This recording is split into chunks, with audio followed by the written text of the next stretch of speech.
ಸರದಾರ ಬರುವಾಗ ಸುರಿದಾವೆ ಮಲ್ಲಿಗೆ, ದೊರೆ ನನ್ನ ತಮ್ಮ ಬರುವಾಗ.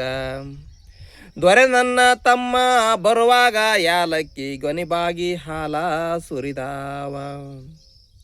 ಗರತಿ ತ್ರಿಪದಿಯಲ್ಲಿ ತನ್ನ ತಮ್ಮನ ಬಗ್ಗೆ ಅಭಿಮಾನವನ್ನು ವ್ಯಕ್ತಪಡಿಸ್ತಾ ಸನ್ನಿವೇಶವನ್ನು ಇಲ್ಲಿ ಹೇಳುತ್ತಾಳೆ. ತನ್ನ ತಮ್ಮನನ್ನು ಸರದಾರ ಎಂದು ಬಣ್ಣಿಸುತ್ತಾಳೆ. ಆ ಸರದಾರ ಬರುವಾಗ ದಾರಿಯುದ್ದಕ್ಕೂ ಮಲ್ಲಿಗೆ ಬಳ್ಳಿಗಳು ಹೂಗಳನ್ನು ಉದುರಿಸುತ್ತವೆ ಎಂದು ಹೇಳುತ್ತಾಳೆ. ಅಷ್ಟೇ ಅಲ್ಲ, ತನ್ನ ತಮ್ಮ ದೊರೆಯೆಂದು ಬಣ್ಣಿಸುತ್ತಾ ಆ ದೊರೆ ದಾರಿಯುದ್ದಕ್ಕೂ ಬರುವಾಗ ಯಾಲಕ್ಕಿ ಗೊನಿಬಾಗಿ ಹಾಲನ್ನು ಸುರಿಸುವುದರ ಮುಖಾಂತರವಾಗಿ ಅವನ ಪಾದಕ್ಕೆ ಅಭಿಷೇಕ ಮಾಡಿಸುತ್ತವೆ ಎಂದು ಅತಿಶಯೋಕ್ತಿಯಾಗಿರುವ ಅಭಿಮಾನವನ್ನು ವ್ಯಕ್ತಪಡಿಸುತ್ತಾಳೆ. ಅಷ್ಟೇ ಅಲ್ಲ, ಮನೆಯ ಹಿಂದಿನ ಮಾವು ನೆನೆದರೆ ಗಮ್ಮೆಂದು ನೆನೆದಂಗೆ ಬಂದ ನನ್ನ ಹಣ್ಣ, ನೆನೆದಂಗೆ ಬಂದ ನನ್ನ ಹಣ್ಣ ಬಾಳಿಯ ಗೊನೆಯಂಗ ತೋಡ ತಿರುವೂತ.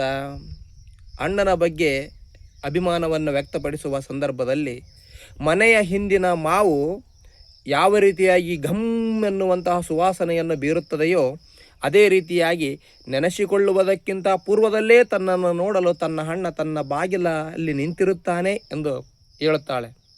ಮುಂದುವರೆದು ಆ ಅಣ್ಣ ಬರುವಂತಹ ವೈಭವವನ್ನು ಬಾಳಿಯ ಗೊನೆಯಂಗೆ ತೋಳುತ್ತಿರುವುತ್ತಾ ರಾಜ ಟಿವಿಯಿಂದ ಬರುತ್ತಾನೆ ಎಂಬ ಅಭಿಮಾನವನ್ನು ವ್ಯಕ್ತಪಡಿಸುತ್ತಾಳೆ. ಸಹೋದರಿ, ಅಣ್ಣ ತಮ್ಮಂದಿರ ಬಗ್ಗೆ ಇರಬಹುದಾಗಿರುವಂಥ ಅಭಿಮಾನವನ್ನು ವ್ಯಕ್ತಪಡಿಸುವಂತಹ ಈ ಜನಪದ ತ್ರಿಪದಿಗಳು ಸರ್ವಕಾಲಿಕ ಶ್ರೇಷ್ಠವಾದವುಗಳು.